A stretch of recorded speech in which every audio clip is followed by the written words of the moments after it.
2022년 12월 30일 금요일 달코라 뉴스입니다.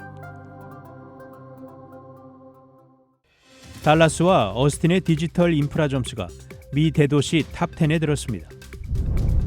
초유의 결항 사태로 크리스마스와 연말 휴가를 망친 사우스웨스트 항공이 오늘부터 운항을 거의 정상화한다고 어제 밝혔습니다. 뱅크 저깅 범죄가 프리스코에서 자주 보고되고 있어 주민들에게 주의가 당부됐습니다. 인플레이션 감축법에 따라 새해부터 전기 트럭에 보조금을 최대 대당 4만 달러까지 지급하기로 해 운송 물류업계에 미칠 영향이 주목됩니다.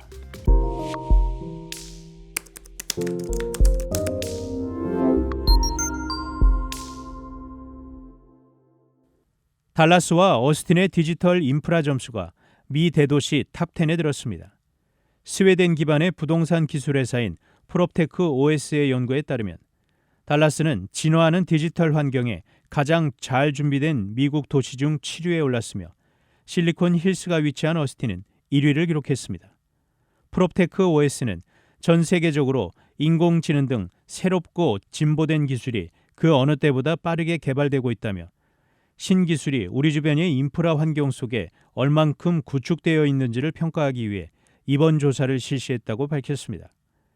어스틴은 기술 인프라와 녹색 인프라 부문에서 100점 만점에 75.4점을 받아 1위를 차지했고 달라스는 69.3점을 받아 7위에 올랐습니다. 달라스의 경우 무료 와이파이, 공항 이용 가능성, 광대역 다운로드 속도 등 기술 인프라 부문에서 높은 순위를 차지했습니다. 초유의 결항 사태로 크리스마스와 연말 휴가철을 망친 사우스웨스트 항공이 오늘부터 운항을 거의 정상화한다고 어제 밝혔습니다. 사우스웨스트는 성명을 내고 고객과 직원 그리고 이번 운항 차질로 피해를 본 모든 사람에게 아무리 사과해도 충분하지 않다는 것을 잘 알고 있다며 오늘부터는 차질을 최소화할 것이라고 말했습니다.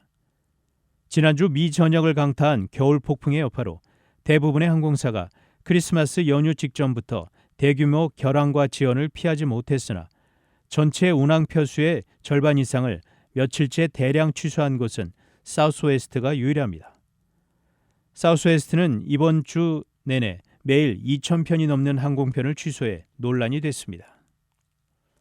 은행을 이용한 고객들을 주 대상으로 은행 주변에서 서성이다 고객들의 현금을 갈취하는 이른바 뱅크 저깅 범죄가 프리스코에서 자주 보고되고 있습니다.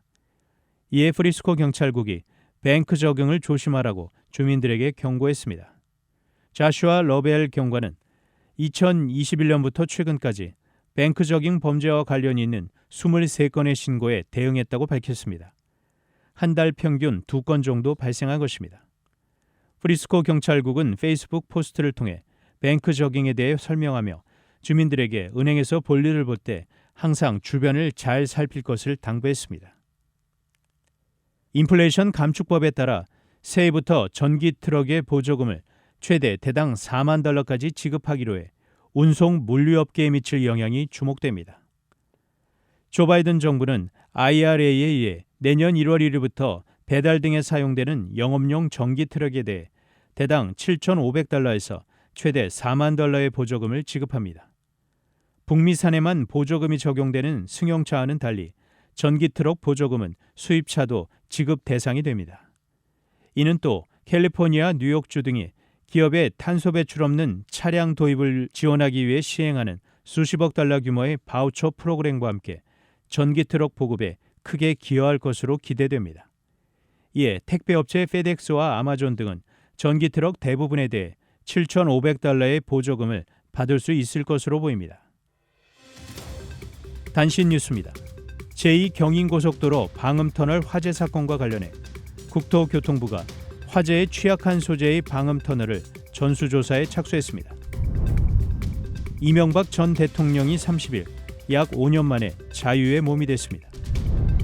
세계 여러 나라가 중국발 여행객에 대한 입국 규제를 강화하는 가운데 보건 전문가들 사이에서 효과가 없을 것이라는 견해와 함께 우려의 목소리가 커지고 있습니다. 지난해부터 결장암으로 투병해왔던 축구 황제 펠레가 29일 82세의 나이로 세상을 떠났습니다.